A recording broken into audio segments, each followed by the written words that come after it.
ॐ नमः सिद्धेभ्यः। ॐ नमः सिद्धेभ्यः। कौनिनमुक्कारम् अर्हन्तारमतहे विषेधानम् आर्यवैच्छायाणम् लोयं ये सौसाहुरम लोयं ये सौसाहुरम। बोलिए हिंसा परमो धर्म की। देवादिदेव श्री शांतिनाथ भगवान की। आचार्य गुरुदेव श्री विद्यासागर जी महाराज जी की। आचार्य समय सागर जी महाराज जी की। धर्मप्रिय बंधु, बहुत सारे लोगों का एक प्रश्न रहता है, हम धर्म तो करते हैं पर मन नहीं लगता, माला तो फेरते हैं पर मन नहीं लगता, स्वाध्याय करते हैं पर मन नहीं लगता। अब मैं पूछना चाहता हूँ कि आपका मन कहीं ना कहीं तो लगता होगा, कहीं ना कहीं तो मन लगा है आपका। तो ये प्रश्न पूछो, जिस चीज़ में आपका मन लगता है वह कौन सी चीज़ है। यदि आप कहते हो कि भोजन करने में मन लगता है, आप कहते कि दुकान चलाने में मन लगता है, पैसा कमाने में मन लगता है, पढ़ाई में मन लगता है, खेल कूदने में मन लगता है, तो ये पूछो कि क्यों लगता है। तो प्रश्न का उत्तर ये होगा, उसमें रुचि है, इंटरेस्ट है। जिस चीज़ में इंटरेस्ट होता है, रुचि होती है, इससे स्पष्ट है उसमें आदमी का मन लगता है। आज मन धर्म में लग सकता है, माला फेरने में मन लग सकता है, कमी किसकी है? रुचि की, इंटरेस्ट की, लगन की। यदि हमारी जैसी रुचि अन्य कार्यों में है तो वहाँ मन लगता है। वैसे यदि हम धार्मिक कार्यों में रुचि पैदा करें तो हमारा मन लग सकता है। बहुत सारे लोग ऐसे हैं जो पूजन में घंटों घंटों मन लगाते हैं, माला में घंटों घंटों मन लगाते हैं, माला जपते रहते, स्वाध्याय करते रहते हैं। क्यों? क्योंकि उनको धर्म में रुचि होती है।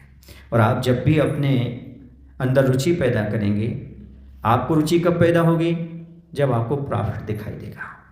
दुकान में पैसा आता है, खेती में पैसा आता है, इसलिए आपको रुचि पैदा होती है। प्रॉफिट दिखता है ना, जहाँ आपको कुछ प्रॉफिट दिखता है वहाँ पर रुचि होती है, जहाँ रुचि होती है वहाँ पर मन लगता है। ऐसे यदि आपने धर्म करते हुए, माला फेरते हुए, स्वाध्याय करते हुए उसको प्रॉफिट को समझ लिया कि देखो माला फेरने से असंख्यात गुणी कर्म की नजरा होती है, पूजन करने से नजरा के साथ साथ पुण्य का बंध भी होता है, धार्मिक क्रियाएं करने से हमारा कल्याण होता है, ये भाव भी सुधरता है, अगला भाव भी सुधरता है। यदि ऐसा भाव पैदा हो जाएगा तो आपके अंदर रुचि पैदा हो जाएगी, रुचि पैदा होगी तो धर्म में आपका मन लगने लगेगा। मन लगाने का मात्र एक ही तरीका है धार्मिक कार्यों में कि रुचि पैदा करो, और रुचि पैदा करने का एक ही तरीका है उसके प्रॉफिट की ओर ध्यान दो। यदि हम माला फेरेंगे तो हमें क्या फल मिलेगा? माला जपने का क्या फल होता है? एक बार नवकर्म पढ़ने से कितने कर्मों की निजरा होती है? इतना बताया है कि सागरोपम, आयु तक जो कर्म बांधे हैं तुमने, वह एक बार नवोकार मंत्र का जाप करने से नष्ट हो जाते हैं। और अनादिकाल से कितने कर्म बांधते चले आ रहे हैं, उन कर्मों की निर्जरा यदि हमें दिखाई देने लगी, आस्था के माध्यम से समझ में आने लगी कि यदि हम भगवान की माला फेरते हैं, नवोकार मंत्र की माला फेरते हैं, तो इतने कर्म नष्ट हो जाते हैं जो कई वर्षों से संचित किए हुए हैं, कई भवों से संचित किए हुए हैं। ये प्रॉफिट की ओर यदि हमारा ध्यान चला जाए तो रुचि पैदा हो जाए।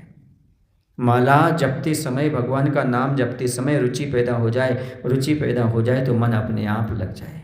लेकिन अभी हमारे मन में ये सोच नहीं आता कि पूजन करने से कैसा फल मिलता है, स्वाध्याय करने से कैसा फल मिलता है, और माला जपने से कितना फल मिलता है, ये हमें ज्ञान नहीं। और जब तक ये प्रॉफिट दिखाई नहीं देगा, जब तक उसका हमारे लिए कोई फ़ायदा दिखाई नहीं देगा, जब तक हमारा मन उसमें रुचि पैदा नहीं कर सकता और मन नहीं लग सकता। आपने देखा होगा कई बार आप लोग माला फेरते हो ना तो नींद आ जाती है, आ जाती कि नहीं आ जाती है ना? और नोट की गिट्टी रहती है, 108 मणि होते हैं माला में, और 100 पूरी 100 की गिट्टी होती है। किसकी? नोट की गिट्टी होती है। किसी को आज तक नोट की गिट्टी, नोट गिनते समय नींद आई? क्यों नहीं आई?